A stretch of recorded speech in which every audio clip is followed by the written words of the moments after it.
کعب بن مالک رضی اللہ تعالیٰ عنہ بازار میں گھوم رہے، بازار میں تھے کہ ایک شخص ڈھونڈتا ہوا غسان کا بادشاہ، عیسائی بادشاہ تھا، اس نے خط لکھا اور اس کے اندر نعوذ باللہ یہ نہیں لکھا تھا خط کے اندر کہ بھئی آپ ہمارے عیسائی بن جائیے، اسلام کو چھوڑ دیجئے، ایسا نہیں لکھا ہوا تھا۔ اس بادشاہ نے کہا تھا کہ آپ تو اتنے بڑے مالدار شخص ہیں، آپ کو تو آپ کے نبی نے ایک ملک، ایک ایریا کا، ایک گاؤں کا گورنر بنانا تھا آپ کو، لیکن آپ کو گورنر وغیرہ کچھ بھی نہیں بنایا ہے۔ آپ آئیے ہمارے پاس، ہم آپ کو بڑی سلطنت دیں گے، آپ کو بڑی حکومت دیں گے، آپ ہمارے ایک سب سے عظیم اور سب سے خاص آدمی بن جائیں گے۔ الحمدللہ رب العالمین والصلاة والسلام على سید الانبیاء والمرسلین محمد وعلى آلہ وصحبہ اجمعین، اما بعد، قال اللہ تعالی فی القرآن المجید والفرقان الحمید، فاعوذ باللہ من الشیطان الرجیم، بسم اللہ الرحمن الرحیم۔ یعتذرون الیکم اذا رجعتم الیہم۔ معزز سامعین اور میرے پیارے بھائیوں اور بزرگوں، دوستوں، اللہ رب العزت کا بہت بڑا احسان و کرم ہوا کہ اللہ تعالیٰ نے ہم تمام کو ایمان کی حالت میں صحیح سالم برقرار رکھا ہے۔ یہ اللہ رب العزت کا بہت بڑا احسان ہے، اور ساتھ ہی ساتھ اللہ رب العزت کا یہ بھی احسان ہوا کہ اللہ تعالیٰ نے ہم تمام کو نبی اکرم سرور کائنات تاجدار مدینہ احمد مصطفیٰ صلی اللہ علیہ وسلم کی امت میں پیدا فرمایا ہے۔ یہ اللہ رب العزت کا بہت بڑا احسان ہے ہم پر۔ ویسے تو اللہ رب العزت کے کروڑوں انعامات اور احسانات ہیں جس کو ہم شمار نہیں کر سکتے۔ میرے بھائی دیکھیے، اللہ رب العزت نے ہمیں ساری چیزیں عطا کی ہے۔ اللہ نے ہمیں آنکھیں عطا کی ہے، کان عطا کی ہے، ناک دی ہے، دل ہے، زبان ہے، ہر چیز اللہ کی ہے، سب کچھ اللہ نے دیا ہوا ہے، لیکن پھر بھی ہم اللہ کی نافرمانی کرتے ہیں۔ اللہ کی نافرمانی اتنی کر رہے ہیں کہ رات دن ہم اللہ کی نافرمانی میں لگے ہوئے ہیں۔ کبھی ہم نمازیں نہیں پڑھتے، ہم اللہ کو راضی کرنے کے کام نہیں کر رہے۔ میرے بھائی دیکھیے، یاد رکھنا، اگر زندگی کوئی گزارنا چاہتا ہے صحیح طور سے تو اسے نبی اکرم صلی اللہ علیہ وسلم کے طریقے پر آنا ہی پڑے گا۔ اگر وہ چاہتا ہے کہ میرے مرنے کے بعد قبر میں میرے ساتھ حساب ہو، کہ میرے پاس جب سوال کیا جائے گا من ربک ما دینک من نبیک، تیرا رب کون ہے، تیرا نبی کون ہے، تیرا دین کیا ہے، تو قبر میں صحیح سے جوابات دے سکوں، چاہتے ہو کہ میں صحیح سے جوابات دے سکوں قبر کے اندر، تو تب بھی اپنے آپ کو، اپنے دل کے اندر اپنے ایمان کو مضبوط بنانا پڑے گا۔ ہمارا ایمان ایسا نہیں ہونا چاہیے کہ چند روپیوں، چند پیسوں کی خاطر ہم بک جائے۔ ہمارا ایمان ایسا نہیں ہونا چاہیے کہ تھوڑی سی چند روپیوں کے خاطر، تھوڑی سی عزت کے خاطر ہم اپنے ایمان کا سودا کر دے، ہم اپنے ایمان کا بیڑا پار کر دے۔ میرے بھائیوں یاد رکھنا، جس شخص کا ایمان مضبوط ہوتا ہے اسے دنیا کی کوئی طاقت پیچھے نہیں ہٹا سکتی۔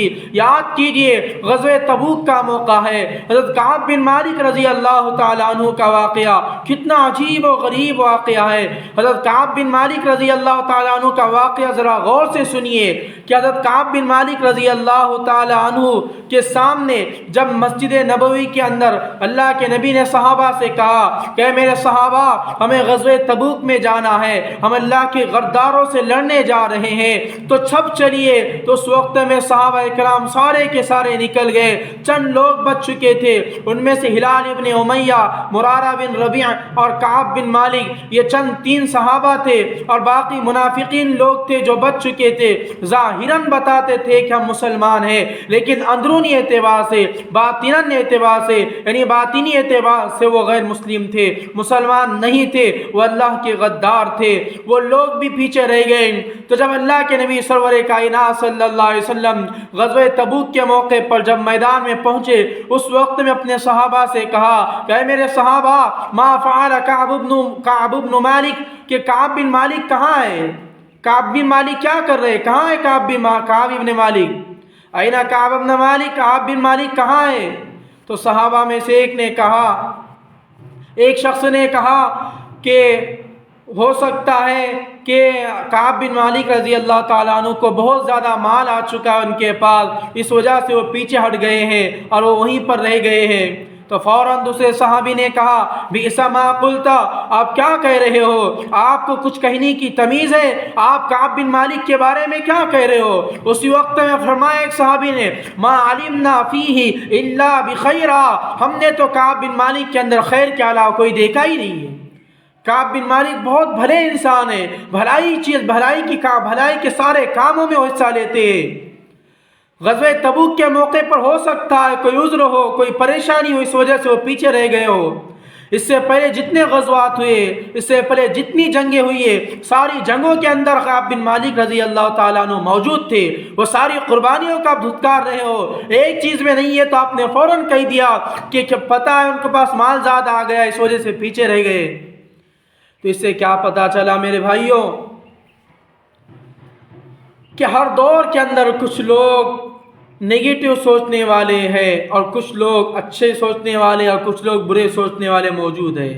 صحابہ کے دور کے اندر بھی کچھ لوگوں کی ذہن تھوڑا سا الگ ہو سکتا ہے، حالانکہ دلی اعتبار سے کوئی برے لوگ نہیں تھے۔ تو فوراً صحابہ نے تنبیہ کر دی اور غلط کو غلط بات بتائی اور صحیح کو صحیح تسلیم کیا۔ یہ ہوتا ہے ایمان۔ تو اللہ کے نبی سرور کائنات صلی اللہ علیہ وسلم غزوہ تبوک کے بعد جب لوٹے، مسجد نبوی میں بیٹھے ہوئے اللہ کے نبی نے فرمایا کہ کعب بن مالک، ہلال بن امیہ، مرارہ بن ربیع اور دوسرے سارے جو لوگ جنگ میں نہیں آئے تو ان سب کو بلائیے۔ تو سارے کے سارے لوگ آئے۔ منافقین لوگ کہنے لگے کہ میری بچی کی شادی تھی اس وجہ سے میں نہیں آ سکا، کوئی کہہ رہا تھا میری طبیعت خراب تھی، کوئی کچھ نہ جانے کیا کہا، کوئی نہ کچھ بہانے لگا رہے تھے۔ اس وجہ سے اللہ کے نبی کو معلوم تھا، سرور کائنات صلی اللہ علیہ وسلم کو یہ بات معلوم تھی کہ یہ لوگ جھوٹ بول رہے ہیں۔ پھر بھی اللہ کے نبی نے کہا ٹھیک ہے آپ کہہ رہے تو آپ کی زبان کے اعتبار سے ہم کہتے کہ آپ نے سچ کہا ہوگا، ٹھیک ہے آپ جائیے۔ ہلال ابن امیہ کی باری آئی تو انہوں نے کہا یا رسول اللہ میں بوڑھا شخص ہوں، بڑھاپے کی وجہ سے میں نہیں آ سکا۔ تو اللہ کے نبی نے کہا ٹھیک ہے جائیے تم بھی۔ پھر مرارہ بن ربیع سے کہا گیا، انہوں نے بھی کہا کہ یا رسول اللہ میں بھی بوڑھا شخص ہوں، میں نہیں آ سکا، نہ میرے پاس سواری تھی، نہ میرے پاس کوئی آزار تھے، نہ میرے پاس کوئی تلوار تھی، کچھ بھی نہیں تھا، میں اس وجہ سے آ نہیں سکا۔ حضرت کعب بن مالک رضی اللہ تعالیٰ عنہ کو لایا گیا۔ کعب بن مالک رضی اللہ تعالیٰ عنہ آئے تو ان کے ذہن میں بہت آیا۔ اللہ کے نبی نے کہا کہ کعب بن مالک تمہیں کیا ہو گیا، تم کیوں نہیں آئے تھے؟ تو کعب بن مالک کہتے ہیں کہ میرے دل میں تو بہت آیا کہ میں بھی یہ منافقین کی طرح کوئی جھوٹی بات کہہ کر رہ سکتا ہوں، کوئی عذر لگا دیتا ہوں، لیکن میرا دل گوارا نہیں کیا کہ میں نے پہلے ہی اتنا بڑا گناہ کر دیا ہوں، پہلے ہی میں نے اتنی بڑی غلطی کی ہے، اب پھر سے اور غلطی کروں اس کا میں نے گوارا نہیں کیا۔ اور میں نے میرے آقا سرور کائنات صلی اللہ علیہ وسلم سے کہا یا رسول اللہ اس کے اندر سراسر میری ہی غلطی ہے، شیطان نے مجھے رکائے رکھا، مجھے بہکایا، میرے پاس مال تھا، دولت تھی، عذر اعضاء، میرے پاس تلواریں تھی، نیزے تھے، سب کچھ تھا میرے پاس، گھوڑے تھے، سب کچھ تھا میرے پاس، پھر بھی اللہ یا رسول اللہ مجھے شیطان نے بہکایا جس وجہ سے میں نہیں آ سکا۔ اللہ کے نبی سرور کائنات صلی اللہ علیہ وسلم نے فرمایا کہ اللہ یقضی فی، اللہ جب تک تمہارے اس معاملے کے اندر فیصلہ نہیں کرے گا تب تک آپ ہمارے پاس نہ آئیے۔ حضرت کعب بن مالک وہاں سے چلے گئے گھر پر جانے کے بعد صحابہ سے اللہ کے نبی نے کہا کہ اے میرے صحابہ تم میں سے کوئی بھی شخص کعب بن مالک سے کوئی ملاقات نہیں کرے گا، بات چیت بند ان سے۔ کعب بن مالک فرماتے ہیں جب میں نے یہ باتیں سنی تو مجھے ایسا لگا کہ میرے اوپر بہت بڑا پہاڑ سر پر آ گر گیا ہے۔ میرا چچا زاد بھائی جو ہر وقت میرے ساتھ رہتا تھا، ہر کام میں میری مدد کرتا تھا، ہر وقت میرے ساتھ تھا، ہر ٹائم میرے ساتھ رہا کرتا تھا، جب میں نے اس سے سلام کیا کہ السلام علیکم یا اخی تو وہ کہنے لگا کہ میں آپ سے بات نہیں کر سکتا ہوں، میرے نبی اکرم صلی اللہ علیہ وسلم نے کہا ہے۔ مجھے ایسا لگا کہ میں کیا ہو چکا ہوں، میرے دل پر بہت بڑا پہاڑ ٹوٹ گیا ہے، میں پریشان ہو گیا تھا یہ میرے ساتھ کیا ہو گیا۔ حضرت کعب بن مالک رضی اللہ تعالیٰ عنہ اللہ کے سامنے گڑ گڑا کر روتے رہے اور اللہ سے معافی مانگتے رہے۔ ایک وقت ایسا آیا کہ سارے صحابہ کرام ان سے دوری بنانے لگے، کوئی ان کے نزدیک آنے کے لیے تیار نہیں تھا۔ ایک ایک صحابہ کے پاس جاتے تھے کہ آپ کچھ سمجھائیے اللہ کے نبی کو۔ وہ صحابی کہتے میری کیا مجال میں اللہ کے نبی سے کچھ کہوں، میری اتنی ہمت نہیں ہے کہ میں اللہ کے نبی کے پاس کوئی بات رکھ سکوں۔ کعب بن مالک صحابہ کے پاس جاتے رہے، بتاتے رہے کہ ذرا سمجھائیے، میرے سے غلطی بہت بڑی ہوئی ہے، میں مانتا ہوں، لیکن آئندہ کبھی ایسی غلطی نہیں ہوگی، آپ ذرا سمجھائیے میرے بارے میں۔ اللہ کے نبی میری تصویر دیکھنا نہیں چاہتے، میری صورت کو دیکھنا نہیں چاہتے، بڑے پریشان ہوتے تھے۔ عشق دیکھیے کعب بن مالک رضی اللہ تعالیٰ عنہ کا۔ اللہ کے نبی سرور کائنات صلی اللہ علیہ وسلم نماز پڑھا رہے ہیں، حضرت کعب بن مالک رضی اللہ تعالیٰ عنہ دعا کے بہانے ہاتھ اٹھائے ہوئے ہیں اور اللہ کے نبی کی طرف ایسا یوں دیکھ رہے ہیں، اور اللہ کے نبی آپ کی طرف ایسا دیکھ رہے ہیں جیسے کعب بن مالک پر نظر پڑتی ہے کہ کعب بن مالک مجھے دیکھ رہے ہیں، تو اللہ کے نبی اپنی آنکھیں نظر نیچے کر دیتے ہیں اور کعب بن مالک اپنے آقا سرور کائنات صلی اللہ علیہ وسلم کو دیکھ رہے، جی بھر کر دیکھ رہے۔ تو میرے بھائی، اللہ کے نبی فرماتے ہیں کہ میرا بھی دل بہت چاہتا ہے کہ میں انہیں دیکھوں، اور میں دیکھ رہا ہوں، لیکن اگر میں ان سے بات کر لوں، اگر دیکھ لوں، تو ہو سکتا ہے کہ انہیں جو سزا ہونا چاہیے وہ سزا سے یہ بچ جائیں گے، اور پھر دوبارہ کسی کو یہ کرنے کی ہمت ہو جائے گی۔ اس لیے اللہ کے نبی سرور کائنات صلی اللہ علیہ وسلم نیچی نگاہ کر رہے ہیں، وَمَا أَرْسَلْنَاكَ إِلَّا رَحْمَةً لِّلْعَالَمِينَ، اللہ کے نبی تو سارے جہان کے رحمت بنا کر بھیجے گئے ہیں۔ اللہ کے نبی کہتے ہیں کہ جاؤ دیکھو میرا کعب کیا کر رہا ہے۔ صحابہ کرام دیکھتے اور فرماتے کہ اکیلے میں بیٹھے ہوئے ہیں، پریشان ہیں، رو رہے ہیں۔ تو اللہ کے نبی سرور کائنات صلی اللہ علیہ وسلم خاموش بیٹھے ہوئے ہیں، اللہ کے آنے کا فیصلہ انتظار کر رہے، اللہ کی طرف سے کیا فیصلہ آئے گا۔ غسان کے بادشاہ نے ایک مرتبہ خط لکھا، کعب بن مالک رضی اللہ تعالیٰ عنہ بازار میں گھوم رہے، بازار میں تھے کہ ایک شخص ڈھونڈتا ہوا غسان کا بادشاہ، عیسائی بادشاہ تھا، اس نے خط لکھا اور اس کے اندر نعوذ باللہ یہ نہیں لکھا تھا خط کے اندر کہ بھئی آپ ہمارے عیسائی بن جائیے، اسلام کو چھوڑ دیجئے، ایسا نہیں لکھا ہوا تھا۔ اس بادشاہ نے کہا تھا کہ آپ تو اتنے بڑے مالدار شخص ہیں، آپ کو تو آپ کے نبی نے ایک ملک، ایک ایریا کا، ایک گاؤں کا گورنر بنانا تھا آپ کو، لیکن آپ کو گورنر وغیرہ کچھ بھی نہیں بنایا ہے۔ آپ آئیے ہمارے پاس، ہم آپ کو بڑی سلطنت دیں گے، آپ کو بڑی حکومت دیں گے، آپ ہمارے ایک سب سے عظیم اور سب سے خاص آدمی بن جائیں گے۔ کعب بن مالک رضی اللہ تعالیٰ عنہ خط کو پڑھ کر اتنا رونے لگے، اللہ تو مجھے کس امتحان میں ڈال دیا ہے کہ ساری طرف سے میرا امتحان لیا جا رہا ہے، میں پریشان ہو چکا ہوں۔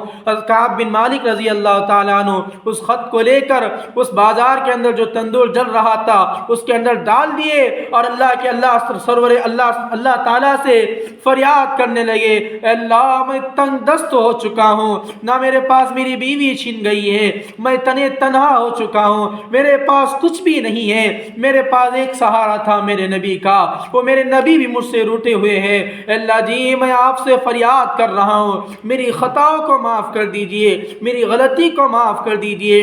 اور کعب بن مالک تڑپتے رہے، روتے رہے، 2-3 دن دعائیں کرتے رہے۔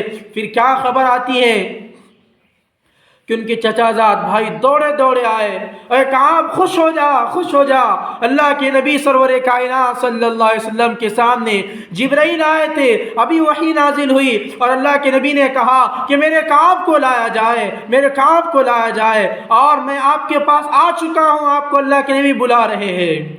حضرت کعب بن مالک رضی اللہ تعالیٰ عنہ خوشی کے مارے رونے لگے اور بے چین تڑپ کر رونے لگے، اے اللہ تو نے میری فریاد سن لی، اے اللہ تو نے میری فریاد سن لی۔ یہ کہتے ہوئے اللہ کے نبی کے دربار میں آئے، اللہ کے نبی کی پیشانی سے بوسہ لیا، اللہ کے نبی سے چمٹ کر رونے لگے اور کہنے لگے، یا رسول اللہ میں آپ کے ساتھ ہر غزوے میں شریک تھا، لیکن اس غزوے میں شیطان نے بہکانے کی وجہ سے میں آپ کے ساتھ نہیں آ سکا، یا رسول اللہ مجھے معاف کر دیجئے۔ میرے بھائی دیکھیے یہ عشق رسول ہوتا ہے، اسے کہتے ہیں عاشق رسول، اسے کہتے ہیں عشق رسول۔ یہ واقعہ کیا سبق دے رہا ہے ہمیں؟ ہمیں یہ سبق دے رہا ہے کہ ہم چند پیسوں کے خاطر اپنے ایمان کا سودا نہ کریں۔ جیسے غسان کے بادشاہ نے کعب بن مالک کو بڑی حکمرانی دینے کا فیصلہ کر دیا تھا، لیکن انہوں نے اس فیصلے کو تندور کے اندر جلا کر خاک کر دیا، لیکن اپنے اسلام کا، اپنے نبی کی نافرمانی کبھی نہیں کی۔ اسے کہتے ہیں سچا عاشق رسول، اسے کہتے ہیں سچا مسلمان۔ آپ بتائیے ذرا کون ہیں ایسے لوگ جو اللہ کے نبی سرور کائنات صلی اللہ علیہ وسلم کے لیے یہ ساری چیزیں قربان کرنے کے لیے تیار ہیں؟ اگر آپ یہ سب کر سکتے ہیں تو میرے بھائی کم از کم ایک مرتبہ کمنٹ کے اندر صلی اللہ علیہ وسلم ضرور لکھ کر جانا۔ اگر آپ لکھیں گے، آپ کی وجہ سے کوئی اور پڑھ لے گا اس کو، تو آپ کو بھی اس کا ثواب ملے گا۔ یاد رکھیے کہ اپنے ایمان کو مضبوط بنائیں، اپنی آخرت کی فکر کرنے والے بنیں، اللہ کے نبی کے سچا عاشق بن کر زندگی گزارنے والے بنیں۔ اگر ہم یہ چیز کریں گے تو میرے بھائی ضرور انشاءاللہ ہم ضرور کامیاب ہوں گے، اور ہمیں کامیابی سے کوئی چیز روک نہیں سکتی۔ تو اللہ تعالیٰ سے دعا ہے کہ اللہ تعالیٰ ہم تمام کو عمل کرنے کی توفیق عطا فرمائے۔ وما علینا الا البلاغ المبین۔